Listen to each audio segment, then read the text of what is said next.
Today on the show, we have 4 Hollywood directors drinking together on a chilly night at the Bibber Bell wine shop in New York. Can I switch to scotch if we're going to do this? What's special about these filmmakers is that each of them has used reporting, has used journalism to create their movies and TV shows. Every page of this thing, I could feel like this simmering tension. Every one of these directors has made what I'd argue is a masterpiece out of a reported story. And they all go about their work as directors and screenwriters, like investigative reporters do. We're just trying to capture moments and create moments that feel real, that touch you, that grab you, that surprise you. But instead of turning that reporting into a piece of journalism, they turn it into drama, fiction. That's the movie. From Placement Theory and KCRW, this is Question Everything. I'm Brian Reed. Cheers.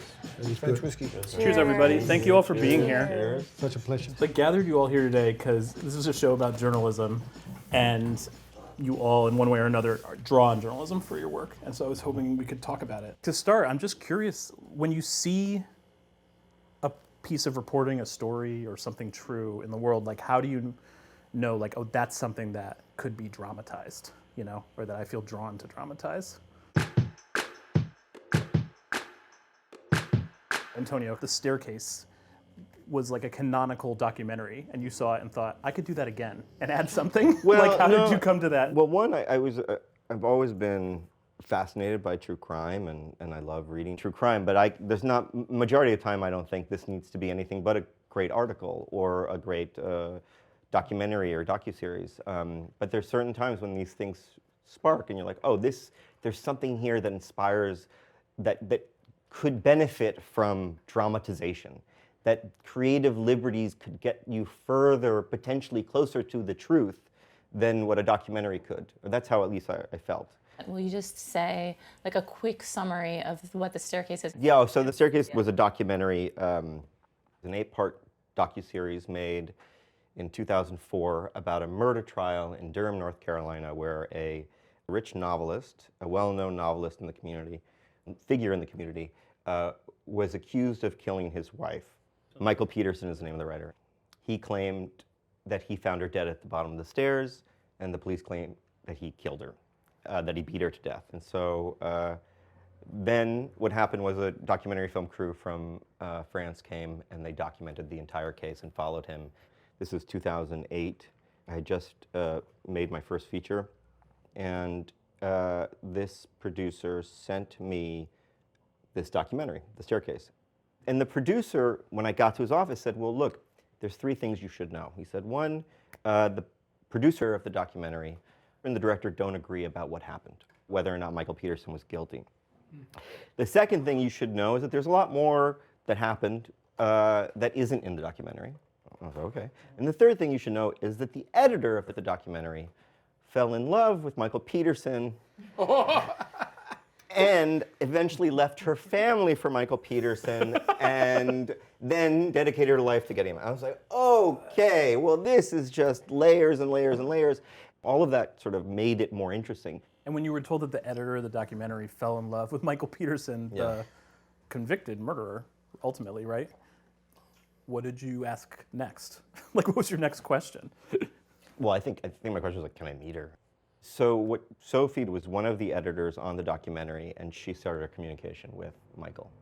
She only knew him by cutting. She only knew him by the footage. She had never met him until she went to visit him in prison. Did she fall in love with him already in...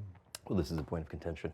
Whether or not she had feelings for him during the editing is sort of up for debate.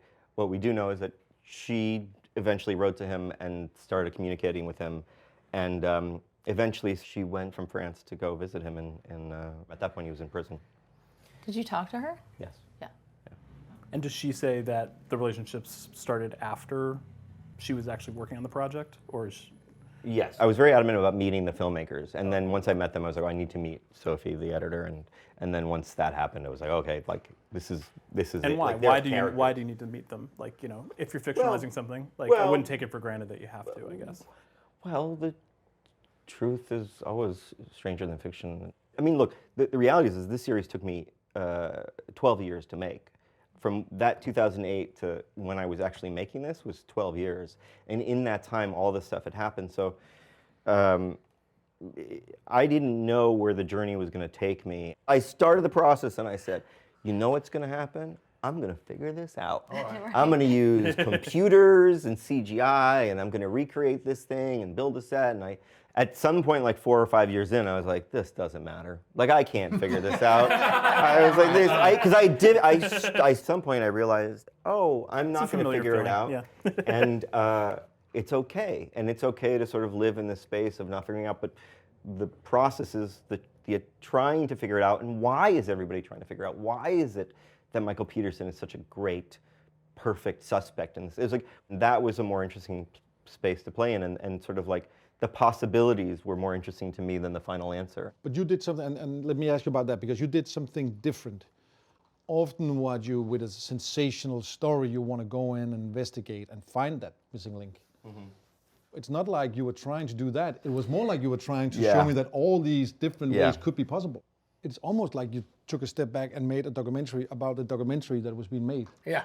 And you know, I was in love with Michael Peterson. I was drawn to this character because he was. You started writing especially letters? So how did the real life Sophie feel about her portrayal? Can you say?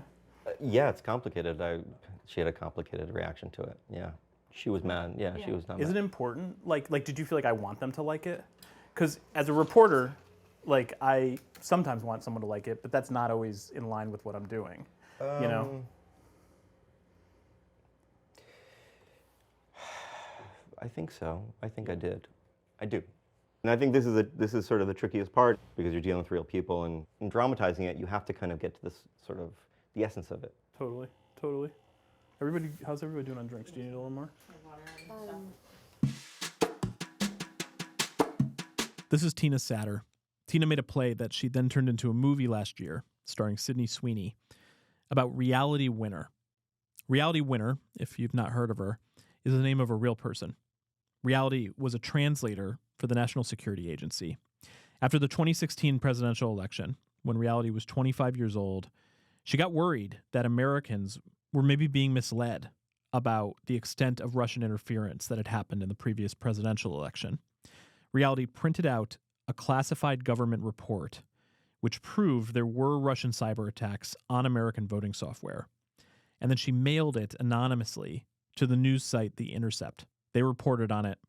And then Reality Winner was caught by the FBI. She was interrogated at her home in Texas by 2 agents, charged under the Espionage Act, and jailed for more than 5 years. It was the longest sentence ever given to a source for sharing classified information with a news outlet. And then the FBI got wind of it and was able to identify her? Yes, because anything printed at the NSA has a very specific code at the top. She sent actual, hard copy papers into the mail to them. For their fact checking, they called up like a former FBI guy and was like, does this look real?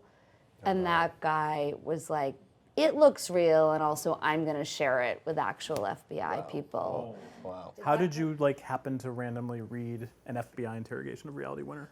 A So transcript of it? Reality Winner does the thing she does. It's in the movie in June 2017.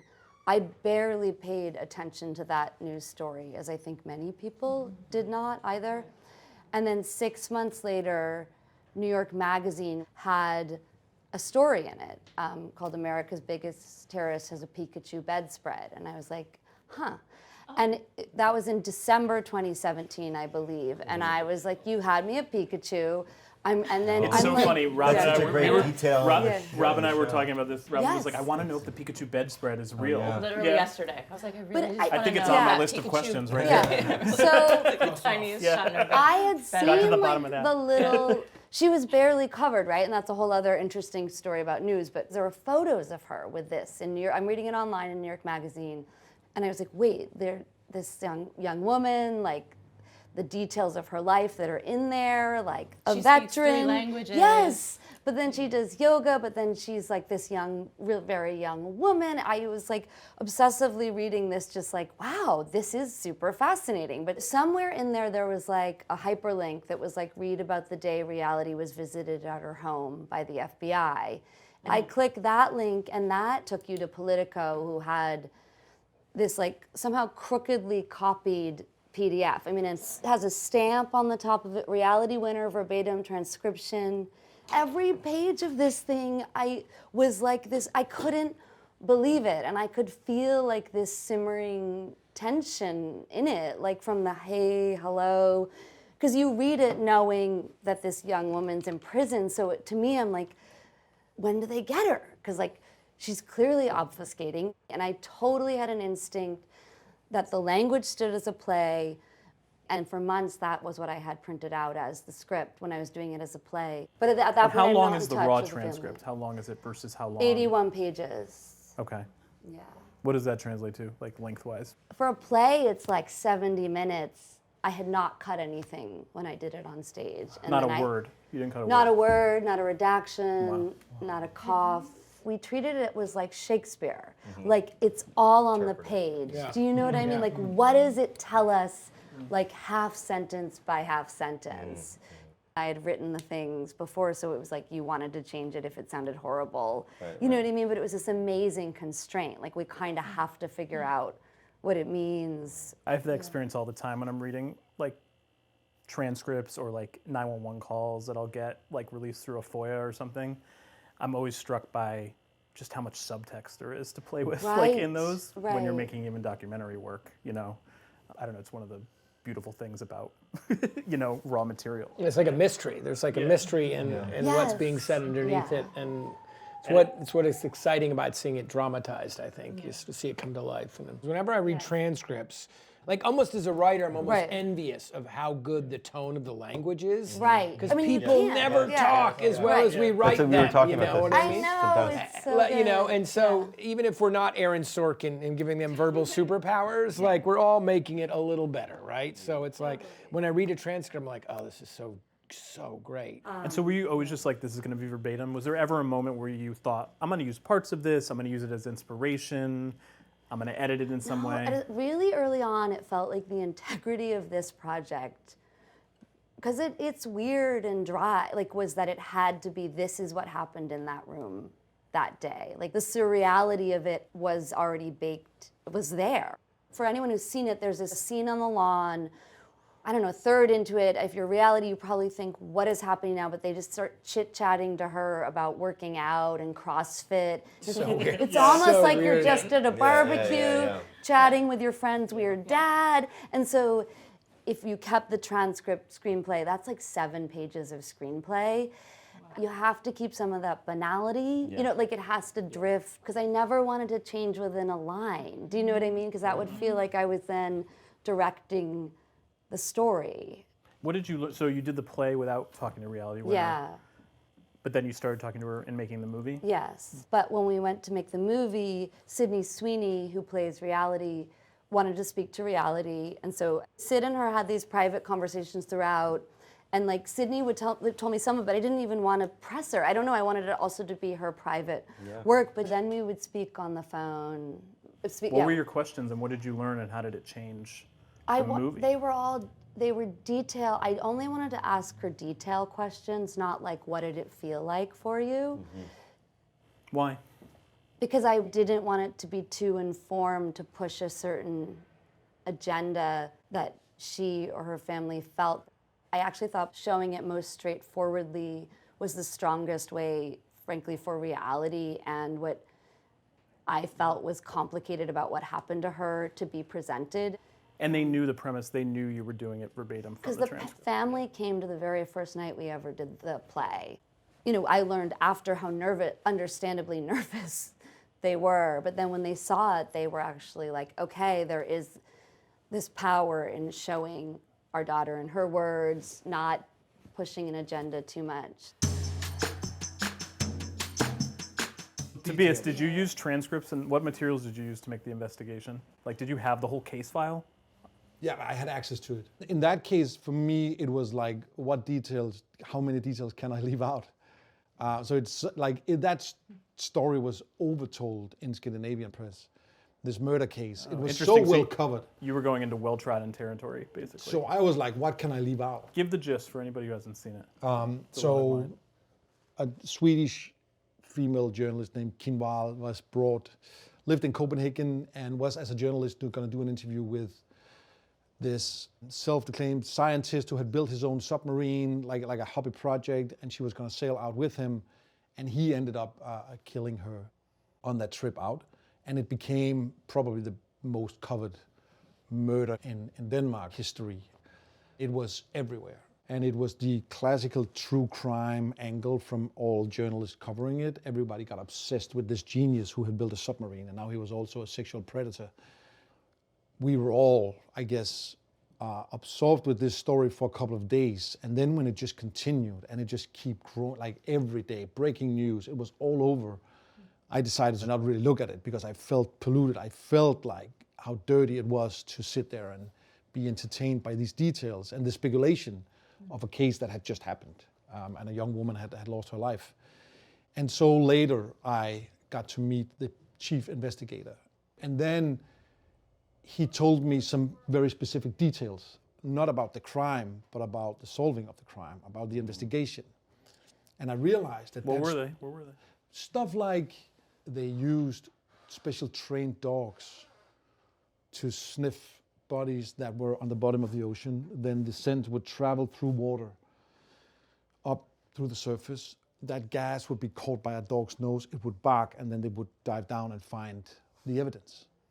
The dog is in a boat, like in a small rowing boat, but with a small engine, and it's just in front, and it's just waiting, and they just sail around. We're all kind of giggling at this image right now. You know that. It was like it was the opening of episode 4. It was just such a it's beautiful amazing. episode. Right? It's incredible. And so when he started to tell me about these scientific, almost like Sherlock Holmes crazy things, I was overwhelmed with, like, why haven't we told this story? Like, who cares about a sexual predator?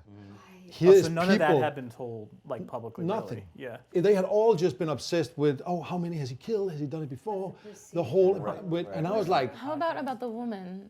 Was the reporting about the woman, or was it all mostly just about him? she was, to begin with, only portrayed as the victim of this crime. So it was like the Not female like a victim. three-dimensional, this No, is and- who she was and what And then she's speculation, about. exactly, and then speculation started. Was she pervertedly sexually active? Was she? They were trying to like make sense of, and of course she wasn't. And of course she was just there to do a very interesting piece that she was going to do for an American magazine. And she was going to move to China the next day with her boyfriend and live as a journalist in China. And so 2 people sail out, only 1 come back. He has no real explanation to what happened to his guest. So they had a suspect of a crime and they arrested him, but they didn't have a crime yet. So it's like the opposite of a normal police case. It was, here comes in a guy who clearly has done something, but nobody knows what it is.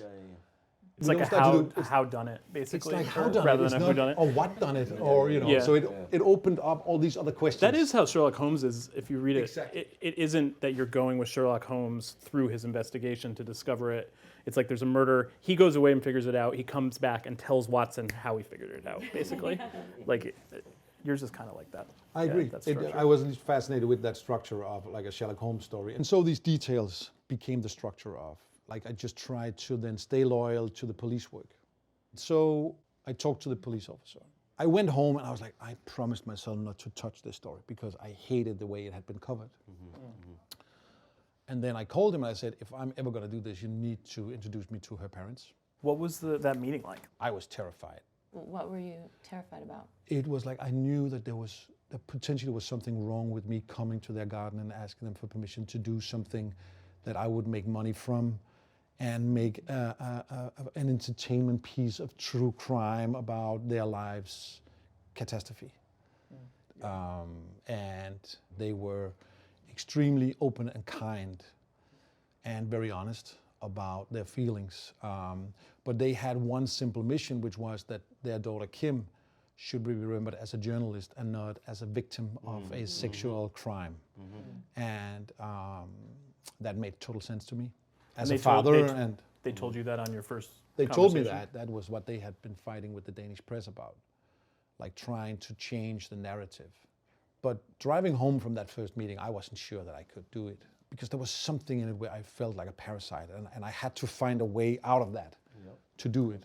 You and I have talked about this once before, and I got the sense that it really took a toll. It took like a the toll. obligation, Yeah, like I the think responsibility took a toll on you. When it was over, I, for a while, thought I probably shouldn't have done it. Like my hair was gray. I took it very serious, as I should, but probably too serious. But it's funny too. What do you mean by that? I mean, I am a storyteller and I should live up to that responsibility, and I didn't kill their daughter. I didn't take part in this. I had a humble wish of telling a story about the scientific masterpiece that these investigators did. And I was too afraid of Getting it wrong? getting it wrong and doing what I didn't like the press was doing in the breaking news sensationalism. I became very obsessed with details in this, so I would hire the exact police officers and dogs to be in the movie. So the dogs that we see, they're all real. The boat that picks up the submarine from the bottom of the ocean is the exact boat with the exact crew that picked up the real one. All the divers that was doing it was the guys that was doing it that day. That's great. And it is the exact location. What was your feeling of why that had to be that way? Like the verisimilitude, why such a commitment to that? I think it became to begin with, it became my excuse that it was all right to do this.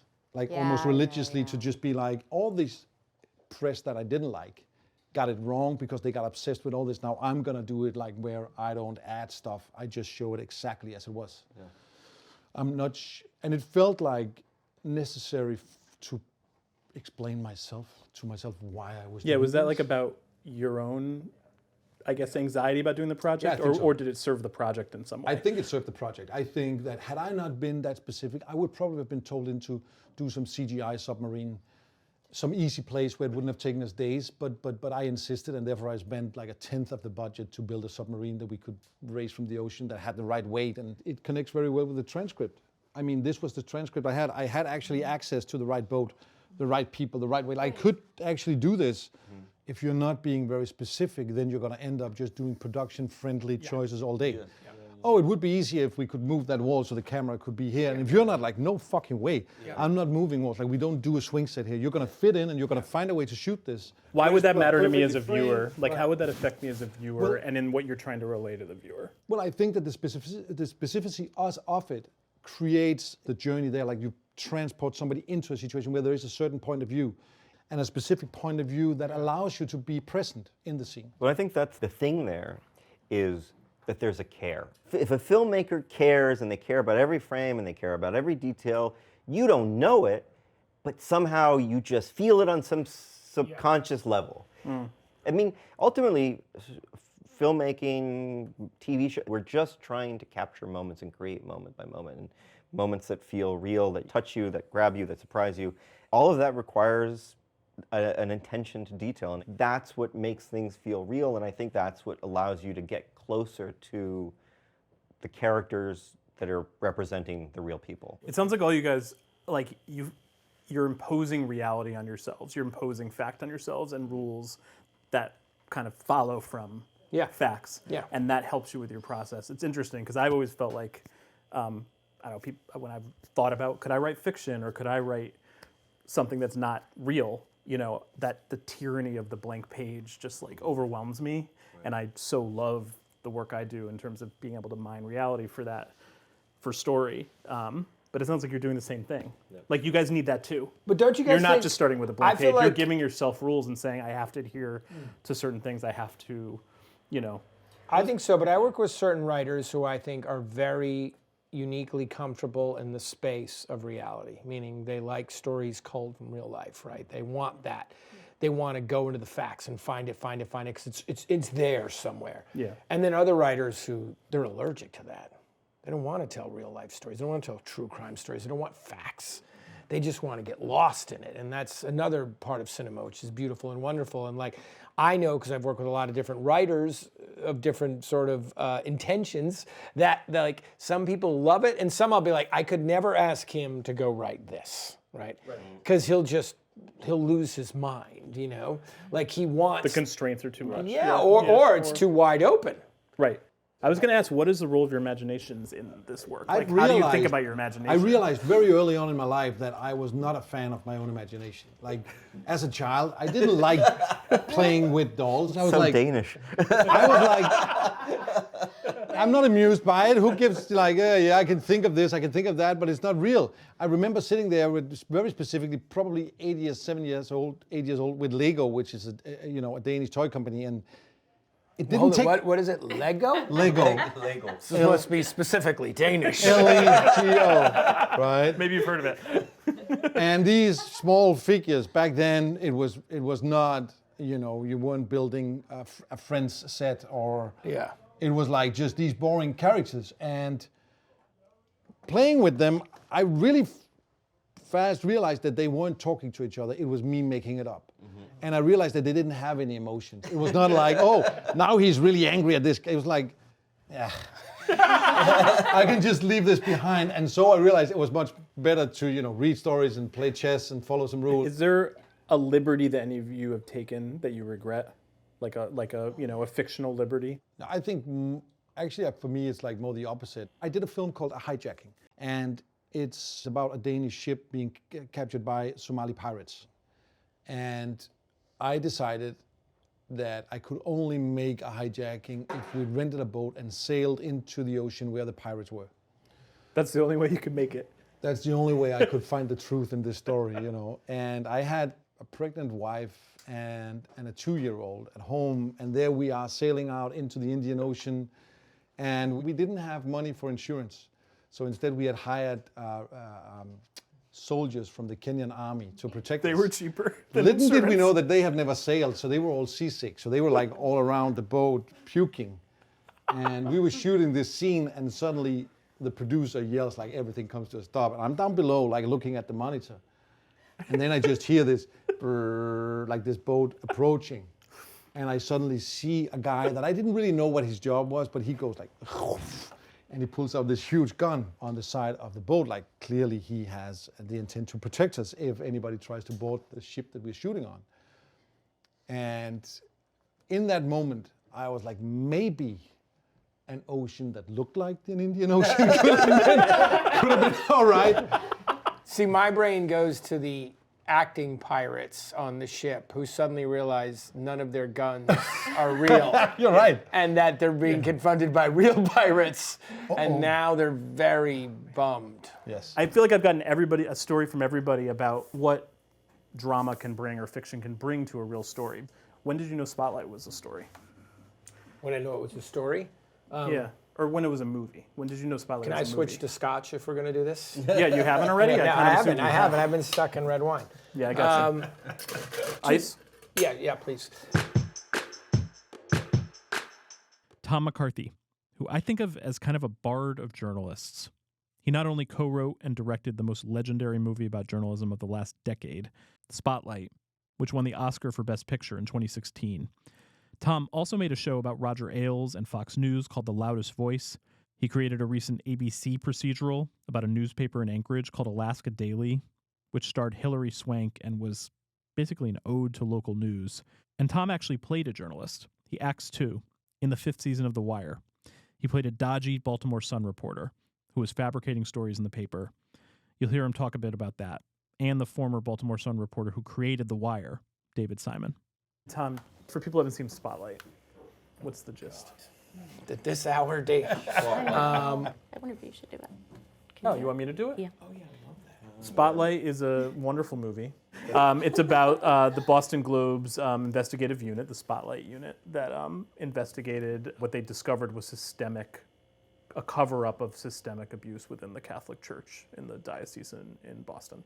And it's the story of that investigation and just systematically piecing together that this wasn't just one instance of abuse, this wasn't just one priest, this was, like the whole church and institutions connected to it, helping to keep this under wraps. Robyn? That was pretty good. What do you think? I think solid. Yeah. Right, like we knew it was an interesting story when Josh Singer, my co-writer, and I started on it at the time. I say that, but actually when it was first brought to me, I couldn't see it. I said no to the story the first time, which is maybe I don't know if you do that as a journalist. I'm sure you guys have done it a million times film. But like someone approached when the producers brought me it, I looked at it and I thought, I know it, I remember it, but I couldn't see the story in it, and I just walked away from it. You grew up Catholic? grew up Catholic, raised Catholic, went to Boston College, an undergraduate, and I felt comfortable in the Irish Catholic culture of Boston.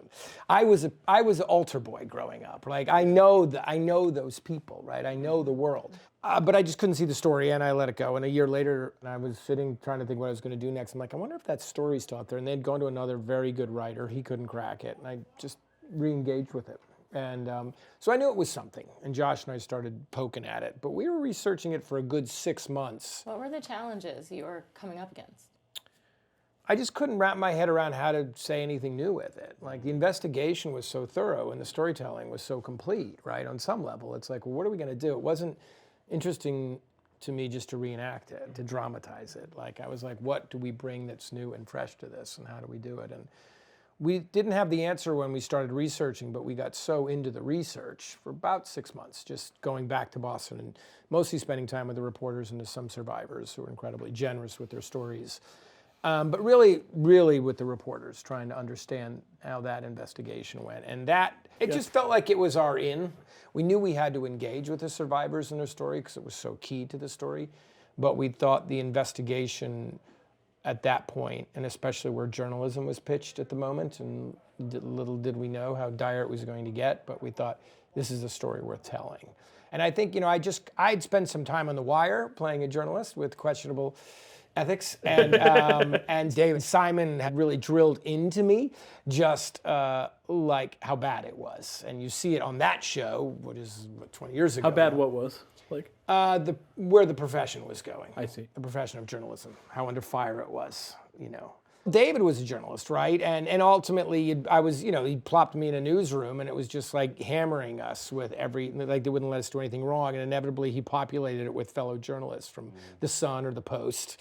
He'd be talking to an extra, and you're like, this extra's incredibly intelligent. And he knows a lot about foreign policy, specifically in the Middle East. He would have these moments of like, I think I really learned a lot from Dave. I came out of that feeling like it was a mini master class. And so by the time we got into Spotlight, we did all this reporting, investigating all this. And then it was like, I would say it was quite a while before we really nailed I'm always asking what's it about? Like that to me is important. It's not important to every filmmaker, but to me it is. Because I'm always like, I'm going to spend 2 years of my life on this? Like I need to know what I'm talking about on some level or what's going to drive us. And ultimately, I remember it was like about 7-8 months into the research and writing. We were in my office in New York, and I was doing research on psychologists dealing with the trauma of sexual abuse. And this woman said at some point, if it takes a village to raise a child, it takes a village to abuse one. And I was like, oh my God. It was one of those moments I'm like, that's the movie. And I read it to Josh, and Josh is like, oh man, that's kind of, it's institutional. It's everybody. Like that level of criminality can't exist in a city without that level of complicity. And suddenly complicity became the word on the board, and then we started looking at that. What struck me is that in talking to the reporters about the work they do and how they approach it and the narratives that they ultimately weave, that our work wasn't that different. Our approach to the work, our research, our attention to details, our character study. The more they would talk, Josh and I would go have a drink afterwards and be like, fuck, it could be us talking about our work. It's the same work. It's just a different platform, right? And that really stuck with us. What they're trying to get to the bottom is the facts, the truth. And I think ultimately as storytellers, we're doing that. But we're really just trying to get to the essence. I think you used that word earlier, Antonio. That's right. Like the essence of the story, like what's that truth. Did you tell me this once? Did you actually uncover something in your research that wasn't known about? Yeah. What can you tell? Yeah, it's sort of in the movie, but it was that idea of we were interviewing the lawyer that Billy Crudup plays, and he was sort of saying at one point, I went to the Globe with this story years before, and this guy was a little bit of a talker. He was smooth, he was good, and he's a lawyer, and we're like, and he's like, no, I did check the clips. I went to them, and they buried the story, and we were like, okay, and we left, and Josh is like, I'm going to the Globe. I was like, okay, I have to go do some work. You call me. And he went right to the clips and he found it. And it was a story that Robbie had written, played by Michael Keaton, and it was buried. They buried the story. And so Josh calls me, he's like, you gotta see this, I gotta come to you. And he showed me, I'm like, oh man. And now, at this point, as we've talked about a little bit, you become friends with these people. You become very close to them people. You want to do right by them. And let's be honest, you want them to like you, because I think that's human nature. Yeah. Right. And suddenly we're like, this isn't good. This doesn't read well. That's like a big part of the movie. Yeah, and it speaks exactly But he had gotten a tip to and written complicity, it. Thesis, right? yeah. And so we went to Robbie, who was a good friend at the time, and said, "Look, like this is what we just found in your clips, and what do you think?" And that is sort of the moment that is portrayed in the movie, late in the movie, where Robbie brings that up, and he's like, "It's that thing that every reporter fears, which is we missed it. We reported on it, but we didn't hit it. You're stumbling around in the dark, right? And it's easy to miss, and it's incredibly painful when the stakes are that big." So he remembered it? Yeah, I mean, he had actually written about it, but it was sort of deeply buried in the paper. And it was one story, they hadn't like made it a big they hadn't investigation. chased, and they should have. It wasn't nefarious, or there was no intention behind it. I think it was just, it's like in sports. Sometimes you don't make the play, and it's painful, and especially if you care, and those guys all care, right? They're great journalists. But it spoke to, I think, the culture at the Globe at the time. Maybe that's the advantage we get as screenwriters, right? As journalists, you're on a deadline. You got to deliver the story, and you better get it right.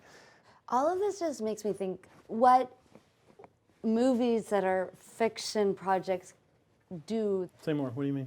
Every one of us did it with a eye that it does go under the headline the way most mainstream media just can't hold for these days. Do you know, I grew up in New England, and the Boston Globe was our paper. I'm from New Hampshire, but and of course I grew up in an age of knowing of all the stuff with the Roman Catholic Church, and until I saw Spotlight was I fully got it. I could feel it in my molecules. You know what I mean? All the stuff that I love and have been really meaningful and given me a lot of my education was print media, nonfiction print media, but that movie made me understand and then feel a kind of rage that was actually really upsetting to finally fully feel emotionally, and then talk about to everyone I knew. And that movie did that. So that's what we're always trying to do, right? It seems like there's a chance with narratives, right, to actually transport people to a place and time. And therefore, all these examples, I think, are reasons to do that, right? Because you can take an audience and be like, okay, you know the story. Now I'm going to put you in it. Right. Now you're going to breathe it. Now you're going to touch it. Now you're going to watch it, And you're going to feel it. And then the director is making choices about when they're going to leave you at the doorstep, and you're not going to hear the conversation about maybe the police chief talking to the parents, but you don't really need to, right? You know what we've seen that conversation. Right. But catching it in the half light in this sort of remote, kind of rural place with the trash cans still out, it's so identifiable and so foreign, so you're transported there, right? And I think that's the reason to do it. As storytellers, we're always just looking for a way in to kind of explore humanity, right? I think if you care, I think if you care. Thank you guys, this was wonderful. Thank you so much. Thank you. This is a real blast. I'm Brian Reed. This is Question Everything. Thanks for listening.